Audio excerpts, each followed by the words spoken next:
Assalamualaikum warahmatullahi wabarakatuh. Hamdan wa syukran lillah.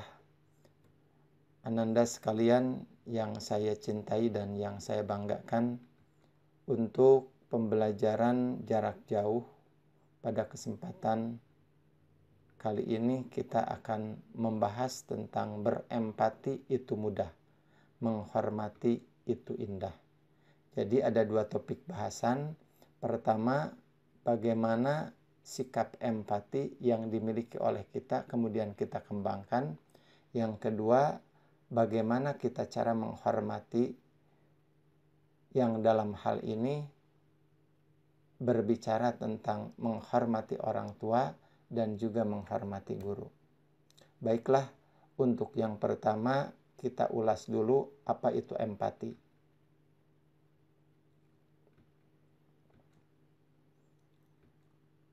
Empati diartikan keadaan mental yang membuat orang merasa dirinya dalam keadaan, perasaan, atau pikiran yang sama dengan orang lain. Atau juga bisa dikatakan kemampuan untuk menyadari diri sendiri atas perasaan seseorang, lalu bertindak untuk membantunya. Atau lebih simpelnya, empati sama dengan rasa iba atau kasihan kepada orang lain yang terkena musibah.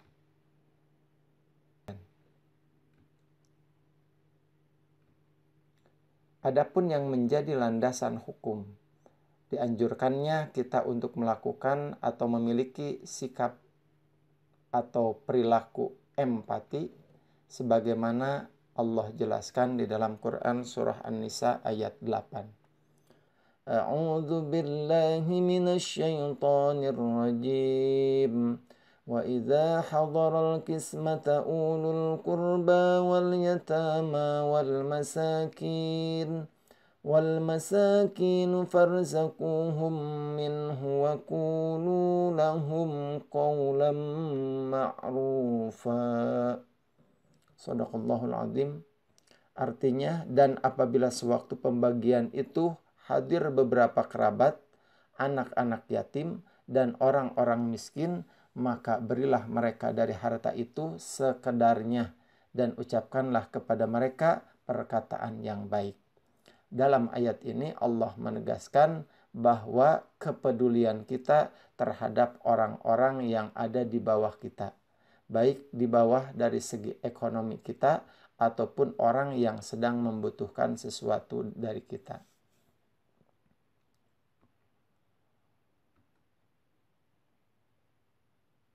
Bagaimana sikap empati bisa timbul di dalam diri kita?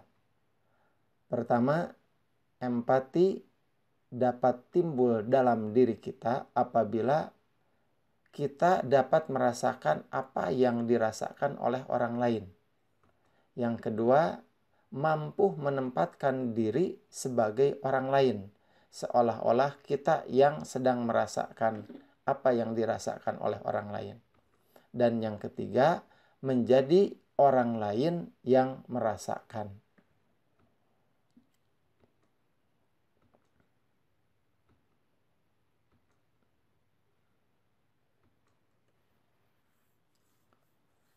Perilaku empati dapat dilakukan dalam bentuk pertama, peka terhadap perasaan orang lain. Kepeduliannya tinggi. Yang kedua, membayangkan seandainya aku adalah dia.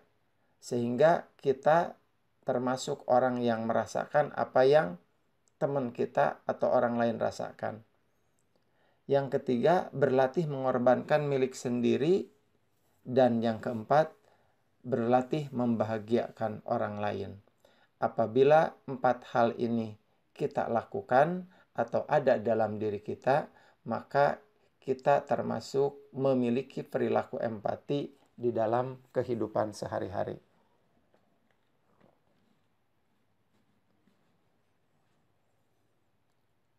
Yang kedua, yang menjadi topik bahasan kita, hormat terhadap orang tua.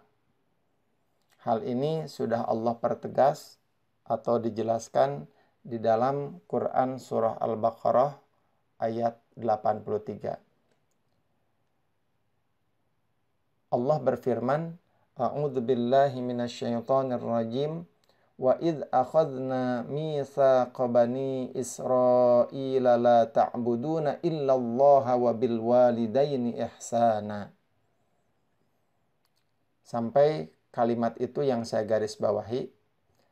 Allah menegaskan dalam ayat ini, dan ingatlah ketika kami mengambil janji dari Bani Israel, janganlah kamu menyembah selain Allah dan berbuat baiklah kepada kedua orang tua.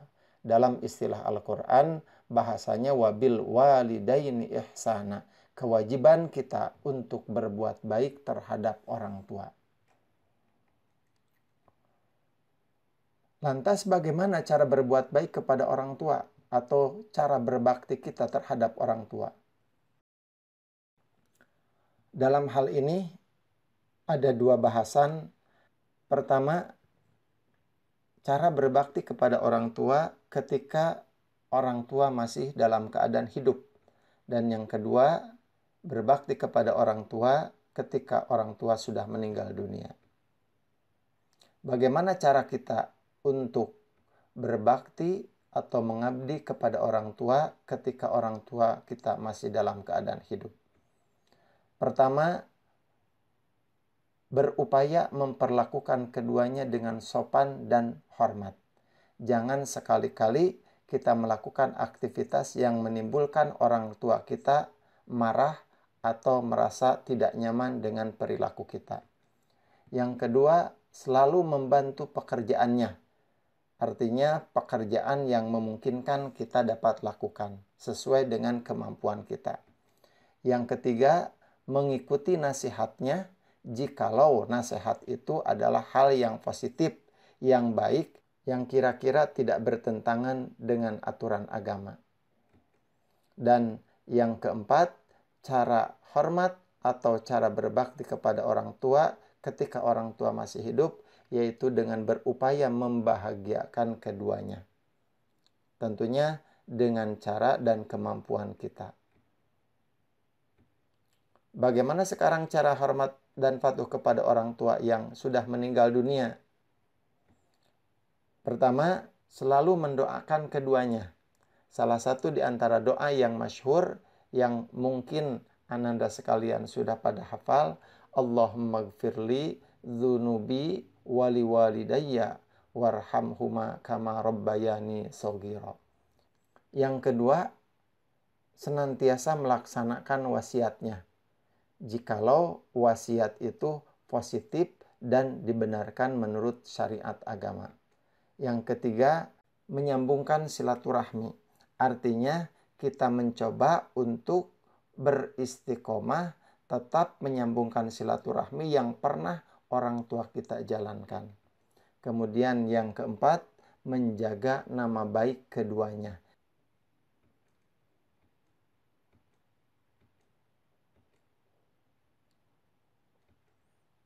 Dan sebagai bahasan terakhir, yaitu hormat dan patuh terhadap guru.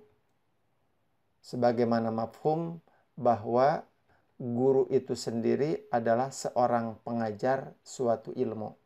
Dalam bahasa Indonesia, guru umumnya merujuk kepada seorang pendidik profesional dengan tugas utama mendidik, mengajar, membimbing, mengarahkan, melatih, menilai, dan mengevaluasi peserta didik.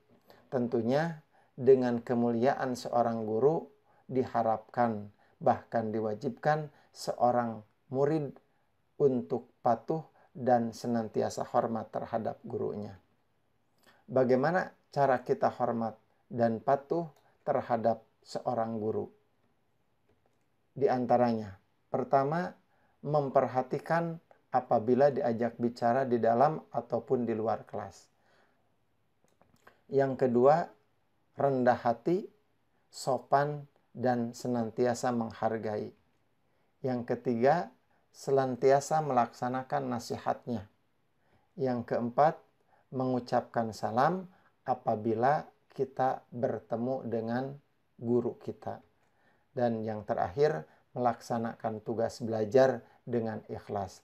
Apabila tugas itu diberikan kepada kita, maka kewajiban kita untuk menjalankannya dengan penuh tanggung jawab dan keikhlasan. Demikian, terima kasih. Semoga bermanfaat. Assalamualaikum warahmatullahi wabarakatuh.